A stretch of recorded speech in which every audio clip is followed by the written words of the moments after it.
All right. Well, welcome to Momentum Life Church Bible reading plan, week 8, night 2. Tonight we're going to read Leviticus chapter 12 to 14, and Psalm 111, and Hebrews chapter 5. So I just love reading Hebrews. Leviticus, it's the Bible. I love reading the Bible. Amen. All right, so Leviticus chapter 12, verse 1. The Lord spoke to Moses, saying, "Speak to the people of Israel, saying, if a woman conceives and bears a male child, then she shall be unclean 7 days. As at the time of her menstruation, she shall be unclean. And on the 8th day, the flesh of his foreskin shall be circumcised. Then she shall continue for 33 days in the blood of her purifying. She shall not touch anything holy, nor come into the sanctuary until the days of her purifying are complete. But if she bears a female child, then she shall be unclean 2 weeks, as in her menstruation, and she shall continue in the blood of her purifying for 60 days. And when the days of her purifying are completed, whether for a son or for a daughter, she shall bring to the priest at the entrance of the tent of meeting a lamb a year old for a burnt offering, and a pigeon or a turtle dove for a sin offering, and he shall offer it before the Lord and make atonement for her.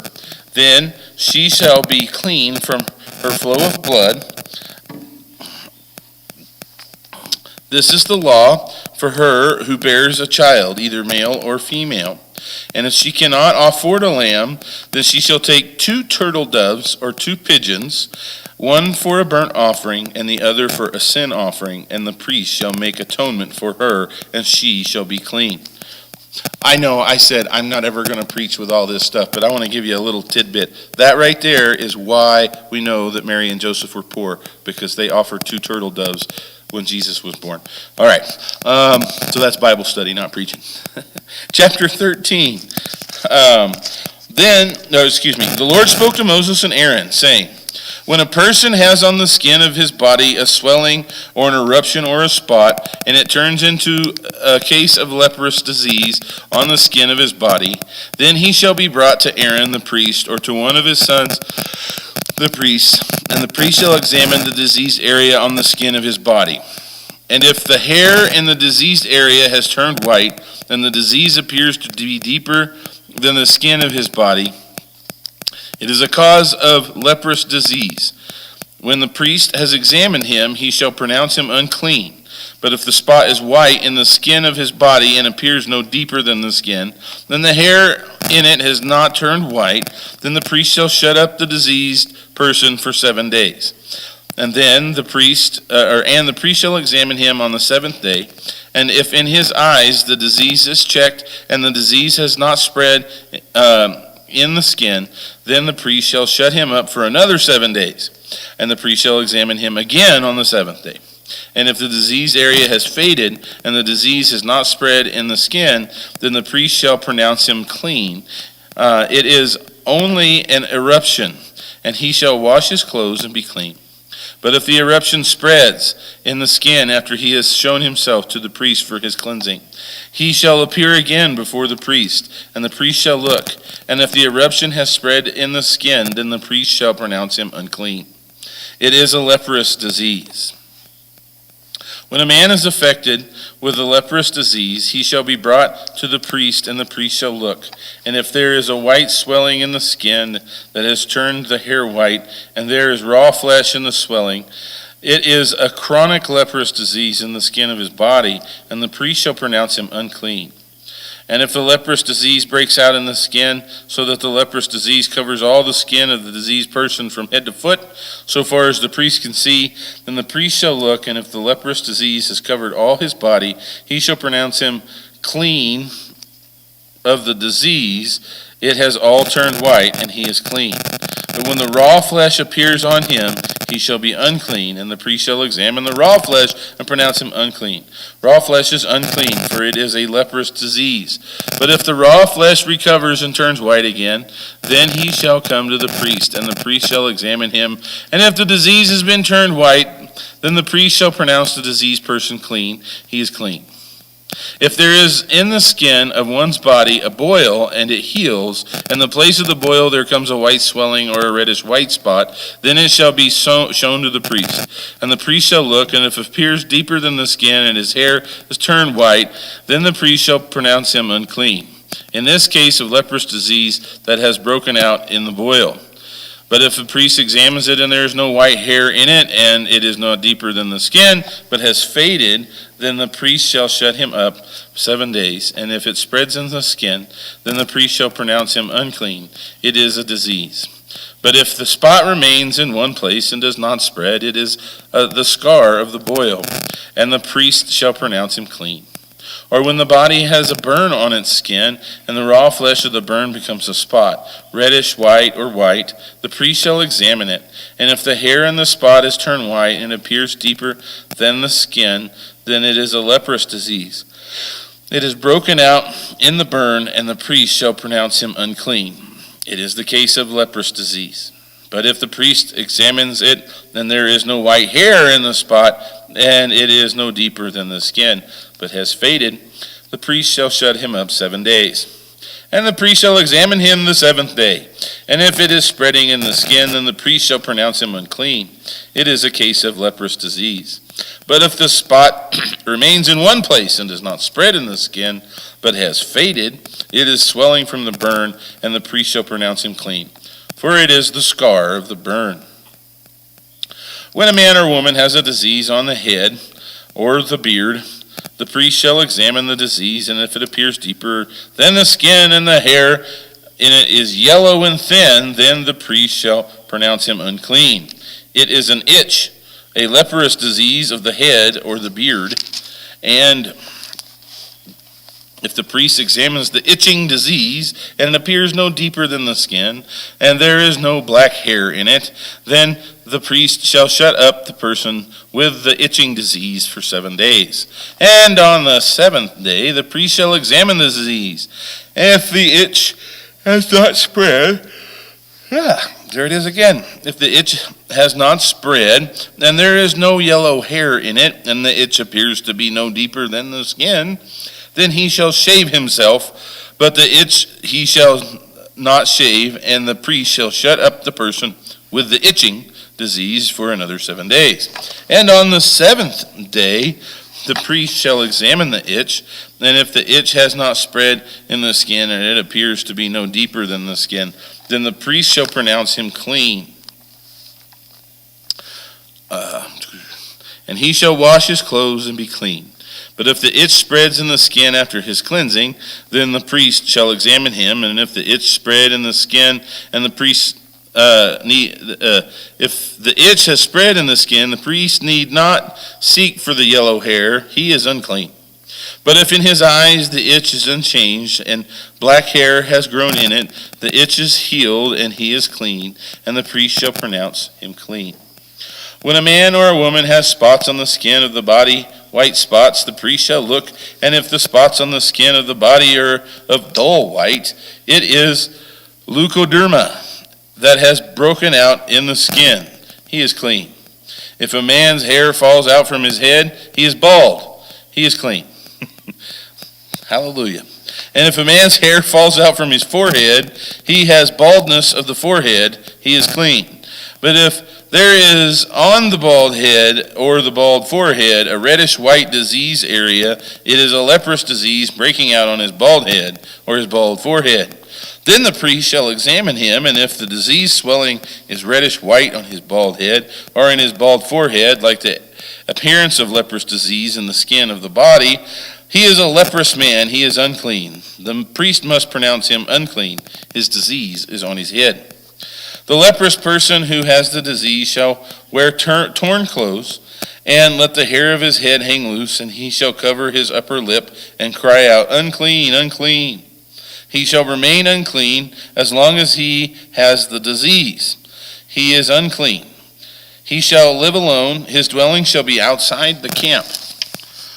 When there is a case of leprous disease in the garment, whether a woolen or a linen garment, in a warp or woof of linen or wool, or in a skin or anything made of skin, If the disease is greenish or reddish in the garment or the skin or in the warp of the wolf or any article made of the skin, it is a case of leprous disease, and it shall be shown to the priest.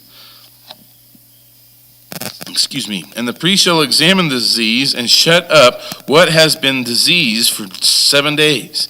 Then he shall examine the disease on the seventh day, and if the disease has spread in the garment, in the warp of the wolf, or in the skin, whatever be in the use of the skin, the disease is a persistent leprous disease, it is unclean, and he shall burn the garment, or the warp, or the wolf, or the wool or the linen, or any article made of skin that is diseased. For it is a persistent leprous disease, it shall be burned in the fire. And if the priest examines, and if the disease is not spread in the garment, in the warp, or the wolf, or in any article made of skin, then the priest shall command that they wash the thing in which is the disease, and he shall shut it up for another 7 days. And the priest shall examine in the diseased thing after it has been washed, and if the appearance of the diseased area has not changed, though the disease has not spread, it is unclean. You shall burn it in the fire, whether the rot is on the back or in the front. But if the priest examines, and if the diseased area has faded after it has been washed, he shall tear it out of the garment or the skin, or the warp, or the wolf.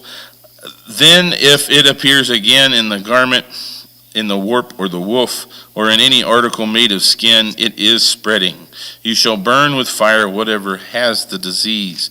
But the garment, or the warp, or the wolf, or any article made of skin from which the disease departs, when you have washed it, shall then be washed a second time and be clean.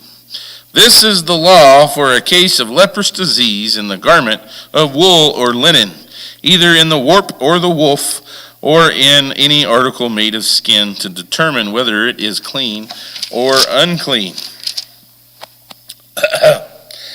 Chapter 14. This is a long one also. The Lord spoke to Moses, saying, This shall be the law of the leprous person for the day of his cleansing. He shall be brought to the priest, and the priest shall go out of the camp, and the priest shall look. Then if the case of leprous disease is healed in the leprous person, the priest shall command them to take for him who is to be cleansed 2 live clean birds, and cedar wood, and scarlet yarn, and hyssop. And the priest shall command them to kill one of the birds in an earthenware vessel over fresh water. He shall take the live bird with the cedar wood and the scarlet yarn and the hyssop, and dip them and the live bird in the blood of the bird that was killed over the fresh water. He shall sprinkle it 7 times on him who is to be cleansed of the leprous disease. Then he shall pronounce him clean, and shall let the living bird go into the open field. And he who is to be cleansed shall wash his clothes, and shave off his hair, and bathe himself in water, and he shall be clean. And after that he may come into camp, but live outside his tent 7 days. And on the 7th day he shall shave off all his hair from his head, his beard, and his eyebrows. He shall shave off all his hair, and then shall wash his clothes, and bathe his body in water, and he shall be clean. And on the 8th day he shall take 2 male lambs without blemish, and 1 ewe lamb a year old without blemish, and a grain offering of 3/10 of ephah of fine flour mixed with oil, and 1 log of oil. And the priest who cleanses him shall set the man who is to be cleansed and these things before the Lord at the entrance of the tent of meeting. And the priest shall take 1 of the male lambs and offer it for a guilt offering, along with a log of oil, and wave them for a wave offering before the Lord. Verse 13, and he shall kill the lamb in the place where they kill the sin offering and the burnt offering, in the place of the sanctuary. For the guilt offering, like the sin offering, belongs to the priest. It is most holy. The priest shall take some of the blood of the guilt offering, and the priest shall put it on the lobe of the right ear of him who is to be cleansed, and on the thumb of his right hand, and on the big toe of his right foot. Then the priest shall take some of the log of oil and pour it into the palm of his own left hand, and dip his right finger into that oil that is in his left, and sprinkle some oil with his finger 7 times before the Lord. And some of the oil that remains in his hand the priest shall put on the lobe of the right ear of him who is to be cleansed, on the thumb of his right hand, and on the big toe of his right foot, on the top of the blood of the guilt offering. And the rest of the oil that is in the priest's hand shall be put on the head of him who is to be cleansed. Then the priest shall make atonement for him before the Lord. The priest shall offer the sin offering to make atonement for him who is to be cleansed from his uncleanness, and afterward he shall kill the burnt offering, and the priest shall offer the burnt offering and the grain offering on the altar. Thus the priest shall make atonement for him, and he shall be clean. But if he is poor and cannot afford so much, then he shall take 1 male lamb for a guilt offering to be waved to make atonement for him, and 1/10 of an ephah of fine flour mixed with oil for the grain offering, and a log of oil. Also 2 turtle doves or 2 pigeons, whichever he can afford. The one shall be a sin offering, and the other a burnt offering, and on the 8th day he shall bring them for his cleansing to the priest to the entrance of the tent of meeting before the guilt offering and the log of oil, and the priest shall wave them, and the priest shall take the lamb of the guilt offering and of the log of oil, and the priest shall wave them for a wave offering before the Lord. And he shall kill the lamb of the guilt offering. And the priest shall take some blood of the guilt offering and put it on the lobe of the right ear of him who is to be cleansed, and on the thumb of his right hand, and on the big toe of his right foot. And the priest shall pour some of the oil into the palm of his own left hand, and shall sprinkle with his finger some of the oil that is in his left hand 7 times before the Lord. And the priest shall put some of the oil that is in his hand on the lobe of the right ear of him who is to be cleansed, and on the thumb of his right hand, and on the big toe of his right foot, in the place where the blood of the guilt offering was put. And the rest of the oil that is in the priest's hand he shall put on the head of him who is to be cleansed, and to make atonement for him before the Lord. He shall offer the turtle doves and pigeons, whichever he can afford, one for a sin offering and the other for a burnt offering, along with a grain offering. And the priest shall make atonement before the Lord for him who is being cleansed. This is the law for him in whom is a case of leprous disease, who cannot afford the offerings for his cleansing. Whew. Okay, we just got a few more verses in this chapter. Only like 30. All right. The Lord spoke to Moses and Aaron, saying, when you come into the land of Canaan, which I give you for a possession, and I put a case of leprous disease in a house in the land of your possession, then he who owns the house shall come and tell the priest, there seems to me to be some case of disease in my house. Then the priest shall command that they empty the house before the priest goes to examine the disease, lest all that is in the house be declared unclean. And afterward the priest shall go in and see the house, and he shall examine the disease, and if the disease is in the walls of the house with greenish or reddish spots, and if it appears to be deeper than the surface, then the priest shall go out of the house to the door of the house and shut up the house 7 days. And the priest shall come again on the 7th day and look. If the disease is spread in the walls of the house, then the priest shall command that they take out the stones in which the disease and throw them into an unclean place outside the city. And he shall have the inside of the house scraped all around, and the plaster that they scrape off shall be poured out in an unclean place outside the city. Then they shall take other stones and put them in the place of those stones, and he shall take other plaster and plaster the house. If the disease breaks out again in the house after he has taken out the stones and scraped the house and plastered it, then the priest shall go and look. And if the disease has spread in the house, it is a persistent leprous disease. In the house it is unclean. And he shall break down the house, its stones and timber, and all the plaster of the house, and he shall carry them out of the city to an unclean place. Moreover, whoever enters the house while it is shut up shall be unclean until the evening. Whoever sleeps in the house shall wash his clothes, and whoever eats in the house shall wash his clothes. But if the priest comes and looks, and if the disease is not spread in the house after the house was plastered, then the priest shall pronounce the house clean, for the disease is healed. And for the cleansing of the house he shall take 2 small birds with cedar wood and scarlet yarn and hyssop, and shall kill one of the birds in an earthenware vessel over fresh water, and shall take the cedar wood and the hyssop and the scarlet yarn along with the live bird, and dip them in the blood of the bird that was killed, and in the fresh water, and sprinkle the house 7 times. Thus he shall cleanse the house with the blood of the bird, and with the fresh water, and with the live bird, and with the cedar wood and hyssop and scarlet yarn.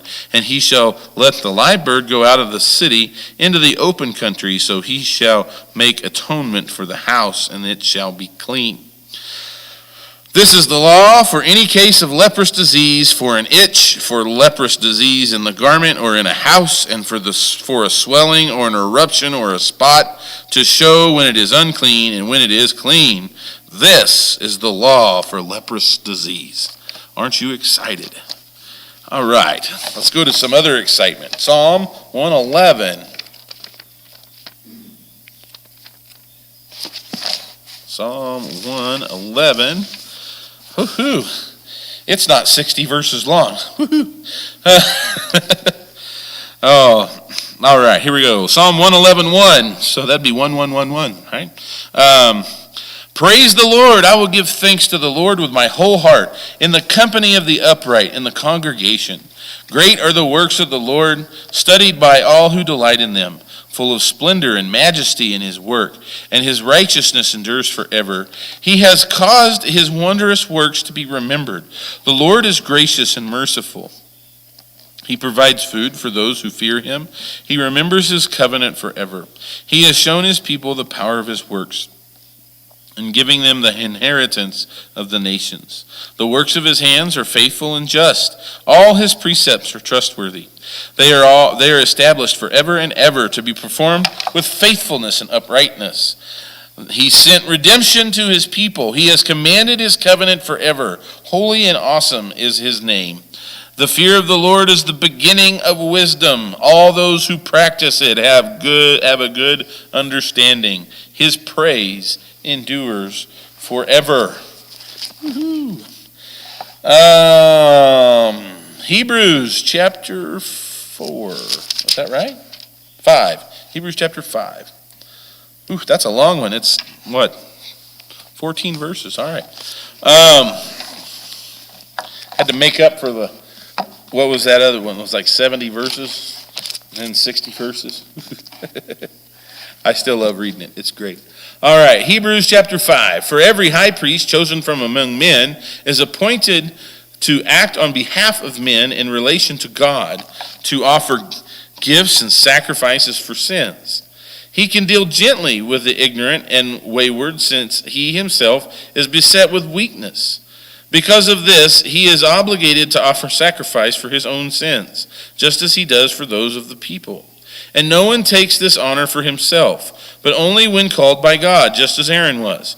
So also, Christ did not exalt himself to be made a high priest, but was appointed by him who said to him, "You are my son, today I have begotten you."